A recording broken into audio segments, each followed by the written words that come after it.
Hi friends, I'm doing a series on how I teach my 4-year-old daughter how to read. And in this video, I'm going to talk to you about Explode the Code book series. And before I get to the Explode the Code books, I'm going to talk to you about these 3 books, which is Get Ready for the Code, Get Set for the Code, and Go for the Code.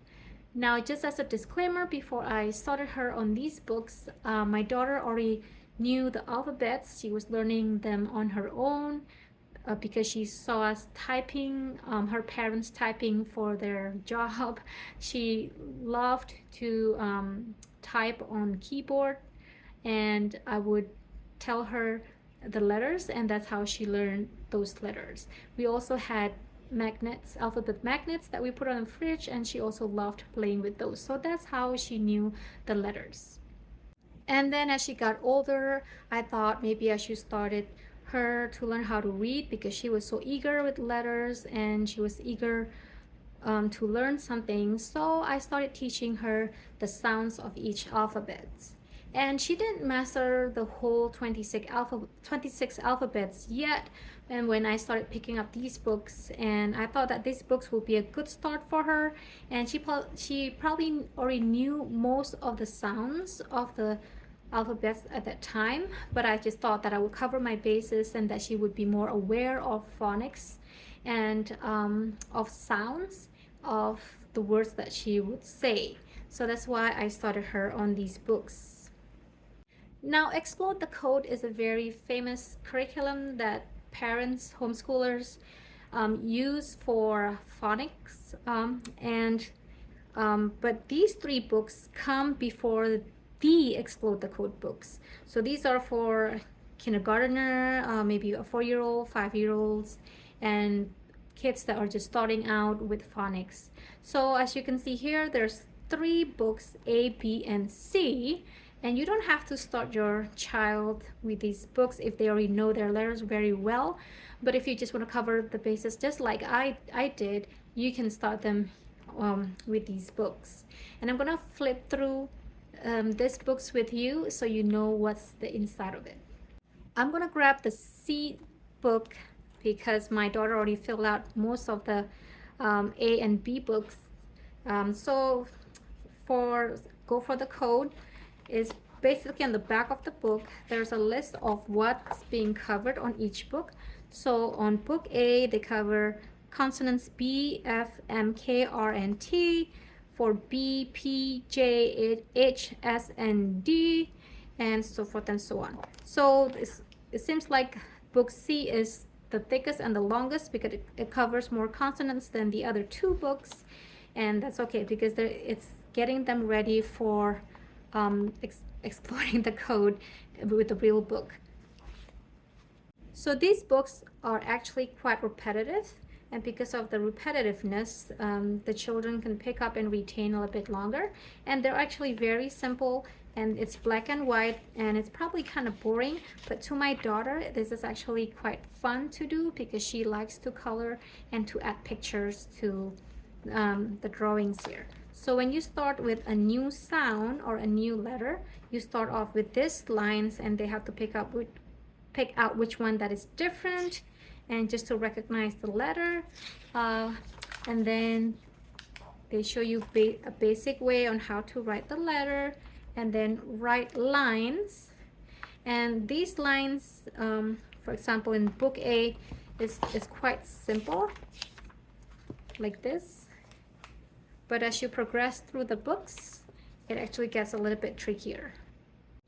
And then you move on to do more activities based on the same letter. And since this is book C, so you have more letters here. And then you pick up the letters, the sound, trying to recognize the letters in the midst of all different letters. And then you have this activity where you would read this for them, and they would try to find out what object you're reading about. And then when they pick it out, they can either circle it. My daughter likes to color these and add more drawings to it. And this is just another activity. You pick out which object that starts with that letter sound, and more writing, maybe just basic. I won't solely depend upon this for handwriting curriculum.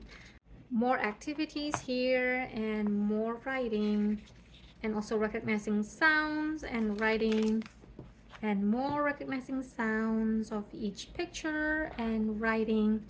So there's basically, oh, here's the last page.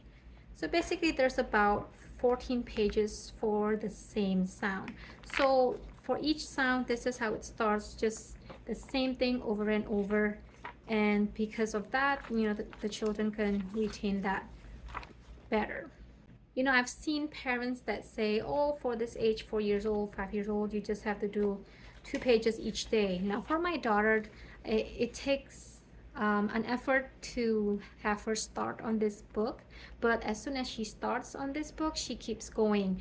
Sometimes she would do 5 pages a day, sometimes she would do 10 pages a day, sometimes she can't even stop. I'm the one who has to say that she needs to stop. But anyway, so my daughter, bottom line, she enjoys this book once she gets to start with it, and she treats this book as a drawing book and as a coloring book. So as you can see here, as long as she knows what the answer is, I give her the freedom on what to do with the wrong answer, with the right answer. So sometimes she's supposed to circle, but instead she does something else. So she starts out really basic, and then she gets really creative with book B. So she adds a person holding the saw, and then she adds a person holding the net, if you can see that. And as long as she gets the answer right, I'm okay with whatever she does with this page. It is a consumable workbook, and the price can be pricey on Amazon, but I got mine on christianbooks.com, which is less than $9, and then plus shipping. And then you can see here she drew a person over the horse. So anyway, don't pay for the full price. Just usually christianbooks.com has a good price for homeschooling materials. They don't have everything, but for these ones they do have these. Now Explode the Code comes with a teacher's manual. Now I bought this used because I didn't know what to expect. Some people say, yeah, you need the teacher's manual. Some people say no, you don't. So I was just curious, so that's why I grabbed a used one, and this was just for $5 off eBay. And as I look into this teacher's manual, I actually never had to use this book, and I feel like this is designed for a classroom, not for homeschooling. So that's why I never really used it. And it also talks about posters and things like that, and I don't wall chart and things like that. So I don't have those things. I don't even know if they're even available or where to get them. So I never use this teacher's manual. So if you think you need more ideas, I don't think it gives you more ideas. I think just doing the workbook alone, with it being so repetitive, it helps to build that phonemic awareness in your student. So this is one of the first things that I used, a curriculum that I used to help my daughter to learn how to read. So I hope this is helpful, and as soon as she finishes the book C, and then we'll start using the Explode the Code book, and then I will show you how that looks like. So how long does it take for my daughter to finish these books or finish one book? Actually, since she's very young, I don't really set a goal for her. I just offer it to her, and when she picks up on it, then that's when she does it. When she doesn't want to do it, I don't force her to do this book. So some parents will have their children do 2 pages a day or something like that, but no, I don't do that because she's still 4, and I just give her the freedom to do whatever she wants. So I don't really have a goal. And so I started her on book A about 5 months ago, and now she's on book B, and she's almost finished. She's on her last two letters, and then we're gonna move on either to book C or Explode the Code book 1. She is kind of eager to do the Explode the Code book, and I think she is quite ready for it, but I just want to cover my bases first. So that's why I want her to finish book C, and plus she already wrote on it and might as well finish this book.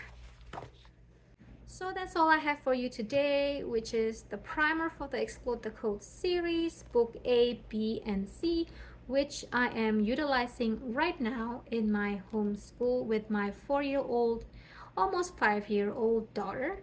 And if I hope this video has been a blessing and also kind of helps you to guide whether you need these books or not.